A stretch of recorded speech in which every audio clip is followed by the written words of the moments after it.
সবাইকে স্বাগত। আপনারা যারা পরীক্ষা দিবেন আপনাদের পরীক্ষাটি লিখিত হবে।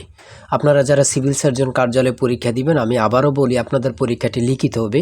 আজকে একটি লিখিত পরীক্ষার প্রশ্ন প্যাটার্ন নিয়ে এসেছি। ইনশাল্লাহ এই প্যাটার্ন থেকে 35 থেকে 40 নাম্বার অনায়াসে কমন পাবেন এবং কি আমি দেখিয়ে দেব কোন কোন বিষয় কোন কোন টপিক থেকে প্রশ্ন আসে।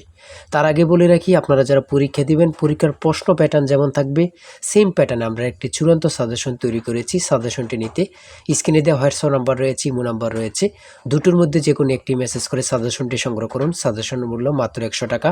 আমি বলি অবশ্যই প্রত্যেকে সংগ্রহ করবেন। কেন? পরীক্ষার প্রশ্ন প্যাটার্ন যেমন থাকবে সেম প্যাটার্নে আমাদের সাজেশনটি রচিত, সম্পূর্ণ আপডেট একটি চূড়ান্ত সাজেশন। শুধু তারাই আমাদের সাজেশনটি সংগ্রহ করে A to Z পড়ে যাবেন, ইনশাল্লাহ আপনি পরীক্ষায় উত্তীর্ণ হয়ে যাবেন।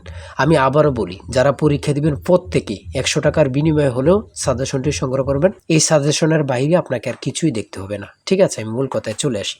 এখানে লিখিত পরীক্ষা কি, সিভিল সার্জন কার্যালয়ে লিখিত পরীক্ষাটা কি এটাকে বুঝতে হবে। কারক থেকে, এক কথা প্রকাশ থেকে, বিপরীত শব্দ, সন্ধি বিচ্ছেদ, ইংরেজি পার্ট থেকে, প্রিপোজিশন, আর্টিকেল, ভয়েস থেকে থাকবে, ট্রান্সলেট অবশ্যই থাকবে, শর্ট করে একটি প্যারাগ্রাফ থাকবে, তারপরে গণিত, সর্বশেষ সাধারণ জ্ঞান থাকবে। লিখিত পরীক্ষা মানে এতটুকুই, কথা বোঝেন কিন্তু। হ্যাঁ, আমি এখন সম্পূর্ণ প্রশ্নটা সমাধান করে দেখিয়ে দিচ্ছি। দেখেন, প্রথমে রয়েছে কি 1 নম্বরে কারক ও বিভক্তি নির্ণয় করুন। এখানে ফার্স্টটা থাকবে, ফার্স্টটার জন্য আপনাকে 5 নাম্বার দেওয়া হবে। হ্যাঁ, তারপরে 2 নম্বরে রয়েছে বাক্য সংক্ষেপণ করুন। আমি শুধু টপিকগুলো দেখিয়ে দিচ্ছি, আপনারা এগুলো বুঝলে এগুলো অনুযায়ী পড়বেন, আপনাদের জন্য যথেষ্ট। আর যারা বোঝেন না এবং কি কোথায় থেকে সংগ্রহ করবেন, এখানে ওখানে সার্চ করে লাভ নেই। আর শুধু আমাদের সাজেশনটি সংগ্রহ করে আপনি শুধু A to Z পড়ে যান, সকল তথ্য ওখানে দেওয়া আছে, প্রত্যেকটি প্রশ্নের ব্যাখ্যাও সমাধান সহ পেয়ে যাবেন। ঠিক আছে, বাক্য সংক্ষেপণ করুন। হ্যাঁ, এখানে 5টা দেওয়া থাকবে, 5টার জন্য 5 নাম্বার। তারপরে 3 নম্বরে রয়েছে অর্থসহ বাক্য রচনা করুন। এখানে 5টা থাকবে, 5টার জন্য 5 নাম্বার, অথবা যতটা থাকে 2টা থাকলে 2টার জন্য 2 নাম্বার আপনাকে দেওয়া হবে। তারপরে 4 নম্বরে রয়েছে সমার্থক শব্দ লিখুন। এখানে 2টা দেওয়া হয়েছে, 2টার জন্য 2 নাম্বার। তারপরে থাকতে পারে প্রবাসী আয় বৃদ্ধিতে করণীয় বিষয়ে সংক্ষিপ্ত প্রবন্ধ রচনা করুন, অথবা এখানে থাকতে পারে যে বর্ষাকাল সম্পর্কে কিছু লিখুন, শীতকাল সম্পর্কে কিছু লিখুন, এগুলো থাকতে পারে। তাই বলি অবশ্যই আমাদের চ্যানেলটি সাবস্ক্রাইব ও পেজটি ফলো দিয়ে রাখবেন। কেন? পরীক্ষার নোটিশ, পরীক্ষার রেজাল্ট, পরীক্ষার প্রশ্ন সমাধান, যাবতীয় সকল তথ্য সবার আগে আমরা ভিডিও আপলোড দিয়ে রাখি। আপনি যদি চ্যানেলটি সাবস্ক্রাইব, পেজটি ফলো দিয়ে রাখেন, সবার আগে চলে যাবে আপনার কাছে নোটিফিকেশন। মনে করেন আপনি পরীক্ষা দিয়েছেন, পরীক্ষার প্রশ্ন সমাধান দেখিয়ে দিব, তারপরে রেজাল্টের অপেক্ষা করা লাগবে না, আমাদের চ্যানেলে পেয়ে যাবেন, সকল তথ্য পেয়ে যাবেন, এবং কি নতুন নতুন চাকরির তথ্য পেয়ে যাবে। সার্কুলার দেওয়ার সাথে সাথে আমাদের চ্যানেলে আপলোড দেওয়া হবে। আপনি শুধু আমাদের চ্যানেলটি সাবস্ক্রাইব, পেজটি ফলো দিয়ে রাখলে সবার আগে চলে যাবে আপনার কাছে নোটিফিকেশন। তাই অবশ্যই চ্যানেলটি সাবস্ক্রাইব, পেজটি ফলো দিয়ে আমাদের মেম্বার সদস্য হয়ে আমাদের সাথে থাকবেন। হ্যাঁ, তারপরে সংক্ষিপ্ত প্রশ্ন উত্তর থাকবে। ফ্লুরাল ফর্ম কি, তারপরে নাউন থেকে থাকবে, তারপরে প্রিসিপ ফর্ম থেকে থাকবে, তারপরে ক্যাটল কোন ধরনের নাউন, এগুলো থেকে 4 থেকে 5 নাম্বার এখানে থাকবে। ঠিক আছে, তারপরে এখান দিয়ে রয়েছে আপনাদের পূর্ণরূপ থেকে 2 থেকে 5 মার্ক অবশ্যই থাকবে। আপনারা পূর্ণরূপ দেখে যাবেন। ঠিক আছে, পূর্ণরূপ থেকে অবশ্যই থাকবে। হ্যাঁ, তারপরে রয়েছে প্রিপোজিশন থেকে। প্রিপোজিশন থেকে 5টা থাকবে, অর্থাৎ আপনার যতটি প্রশ্ন থাকবে প্রত্যেকটি প্রশ্নের মান কিন্তু 1 নাম্বার করে। হ্যাঁ, প্রিপোজিশন থেকে 100% শিওর থাকবে। তারপর 8 নাম্বারে দিয়েছে write the meaning of following verbs. ঠিক আছে, এখানে 5টা দেওয়া থাকবে, 5টার জন্য 5 নাম্বার। হ্যাঁ, তারপরে থাকবে একটি প্যারাগ্রাফ, শর্ট করে ইংরেজিতে একটি প্যারাগ্রাফ কিন্তু আপনাদের থাকবে। ঠিক আছে, শর্ট করে একটি ইংরেজিতে প্যারাগ্রাফ থাকবে। জলবায়ু পরিবর্তন, এখানে দেয়া আছে ক্লাইমেট চেঞ্জ, জলবায়ু পরিবর্তন, অথবা অন্যান্য প্যারাগ্রাফও থাকতে পারে, ট্রি প্ল্যান্টেশনও থাকতে পারে, লোডশেডিংও থাকতে পারে। হ্যাঁ, এগুলো থাকতে পারে। 5 নাম্বারের জন্য শর্ট করে একটি প্যারাগ্রাফ লিখবেন আপনারা।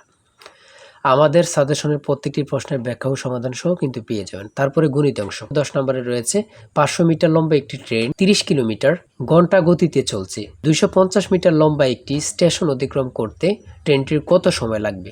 এখানে কিন্তু ব্যাখ্যা সহ দেওয়া আছে, প্রশ্নটির সমাধান সহ দেওয়া আছে, আপনারা এটা দেখে নিন, দেখে নিলে বুঝতে পারবেন। ঠিক আছে, প্রত্যেকটা অঙ্কের মান কিন্তু পাস করে। হ্যাঁ, তারপরে 11 নম্বরে আরেকটি অঙ্ক দিয়েছে x - 1x = 3 হলে x⁴ প্লাস 1/x⁴ কত। এই অঙ্কটা কিন্তু সহজ। হ্যাঁ, আপনারা যদি বোঝেন এই অঙ্কটা কিন্তু সহজ, এখানে সমাধান দেওয়া আছে, আপনারা দেখে নেন। তারপর রয়েছে একটি দ্রব্য 378 টাকায় বিক্রয় করলে যত ক্ষতি হয় 450 টাকায় বিক্রয় করলে তার 3 গুণ লাভ হয়। দ্রব্যটির ক্রয় মূল্য কত? এখানে সমাধান দেয়া আছে, আপনারা দেখে নেন। প্রত্যেকটি প্রশ্নের মান কিন্তু পাস করে। তারপরে 13 নম্বর রয়েছে, একটি শ্রেণীতে যতজন ছাত্র আছে প্রত্যেকে তত টাকা করে দিলে মোট 6561 টাকা হয়, ছাত্র সংখ্যা কত ছিল? এখানে অঙ্কটি সমাধান দেওয়া আছে, আপনারা দেখে নিন। সর্বশেষ সংক্ষিপ্ত প্রশ্ন থাকবে, কয়েকটি সংক্ষিপ্ত প্রশ্ন থাকবে। যেমন প্রথমে রয়েছে এটিএম এবং কি টিন অথবা টিআইএন এর পূর্ণরূপ কি? এখানে পূর্ণরূপগুলোর অ্যান্সার দেওয়া আছে, আপনারা দেখে নেন। খ নম্বরে রয়েছে জাতিসংঘের নামকরণ করেন কি? জাতিসংঘ সনদ কবে কার্যকর হয়? কত গুরুত্বপূর্ণ, আল্লাহ ছাড়া কেউ জানে না। হ্যাঁ, তারপরে রয়েছে কোন অক্ষাংশকে মকর ক্রান্তি এবং কোন অক্ষাংশকে কর্কট ক্রান্তি বলা হয়? এখানে কিন্তু উত্তরটি দেওয়া আছে, আপনারা দেখে নিন। 2025-26 অর্থ বছরের প্রস্তাবিত বাজেট কত? বর্তমানে বাংলাদেশের মানুষের মাথা পিছু আয় কত? খুবই গুরুত্বপূর্ণ কিন্তু। হ্যাঁ, আয়তনে বাংলাদেশের সবচেয়ে বড় জেলা এবং ছোট জেলার নাম লিখুন। বড় জেলা হচ্ছে রাঙ্গামাটি, ছোট জেলা হচ্ছে নারায়ণগঞ্জ। জাতীয় স্মৃতিসৌধ ও কেন্দ্রীয় শহীদ মিনারের স্থপতিকে? খুবই গুরুত্বপূর্ণ, সৈয়দ মাইনুল হোসেন হামিদুর রহমান। পদ্মা নদী বাংলাদেশের কোন জেলা দিয়ে প্রবেশ করেছে? বাংলাদেশ ও মায়ানমারকে বিভক্তিকারী নদীর নাম কি? খুবই গুরুত্বপূর্ণ। আইসিসি এবং পিপা এর সদর দপ্তর কোথায় অবস্থিত?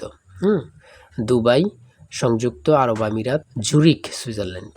তারপরে রয়েছে 2024 সালে শান্তিতে নোবেল পুরস্কার পেয়েছেন কে? তিনি কোন দেশের নাগরিক? তিনি হচ্ছে জাপানের নিহন হিদানোকিও। তারপরে সর্বশেষ যে প্রশ্নটি রয়েছে, বাংলাদেশের জাতীয় পতাকার ডিজাইনার কে? জাতীয় পতাকার দৈর্ঘ্য প্রস্থের অনুপাত কত? মানে কত পরীক্ষায় যে আসছে আল্লাহ ছাড়া কেউ জানে না। সেটা হচ্ছে কামরুল হাসান, 10:6 বা 5:3। ঠিক আছে।